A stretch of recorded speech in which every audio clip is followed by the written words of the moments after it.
Chandrababu Vijayamma phone call ఏం మాట్లాడారో తెలిస్తే షాక్ అవుతారు. నారా చంద్రబాబు నాయుడు అలాగే విజయమ్మ గారు ప్రత్యేకంగా మాట్లాడుకున్నారట.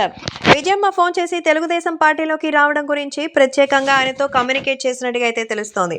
ఇందులో భాగంగా నారా చంద్రబాబు నాయుడు విజయమ్మ మాట్లాడిన మాటలు అందరికీ అయితే ఆశ్చర్యపరుస్తోంది. సో తాజాగా విజయమ్మ చంద్రబాబుకి సంబంధించి ఫోన్ కాల్ చేశారట. జగన్మోహన్ రెడ్డి అసెంబ్లీకి వెళ్ళి వైసీపీతోనూ మరి అలాగే తెలుగుదేశం పార్టీ ఓ పక్క జనసేన బీజేపీ ఈ మూకుమ్మడి దాడిని ఊహించే వీటి నుంచి పరిష్కారం కోసమని పార్టీకి రాజీనామా చేయడానికి సైతం సిద్ధంగా ఉన్నారంటే తన ఎమ్మెల్యే పదవికి రాజీనామా చేసి ఎంపీగా పోటీ చేయాలని అనుకుంటున్నారు. మరైతే వచ్చే బై ఎలక్షన్స్ లో వీటిని ఆయన కొనసాగించాలని అనుకుంటుండగా ఈ ప్లాన్ గురించే విజయమ్మ చెప్పారట.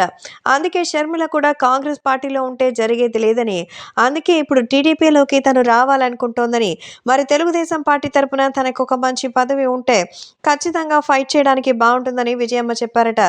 ఎప్పుడెప్పుడు అలాంటి అవకాశం వస్తుందని మన చంద్రబాబు నాయుడు గారు కూడా ఎదురు చూస్తున్నారు. ఎందుకంటే విజయమ్మ అలాగే షర్మిల ఆపోజిట్లో పోరాటమే తెలుగుదేశం పార్టీకి జనసేనకి కలిసి వచ్చింది. సొంత వాళ్ళనే మరి విభేదిస్తున్నారంటే జగన్మోహన్ రెడ్డి ఎంతటి పరాక్రమాలు కలిగినటువంటి వ్యక్తి అనేది అందరూ తెలుసుకున్నారు. అందుకే విజయమ్మకు కూడా చంద్రబాబు ప్రామిస్ చేశారట. తెలుగుదేశం పార్టీలోకి వస్తే ఖచ్చితంగా నామినేటెడ్ పదవులైనా సరే ఇవ్వడానికి తమ పార్టీ సిద్ధంగా ఉంటుందని ఎప్పుడుకు షర్మిలమ్మ గారికి ఇష్టమని చెప్తున్నట్టుగా అయితే తెలుస్తోంది. కాబట్టి ఈ విషయం సోషల్ మీడియాలో ఎంతో సంచలనంగా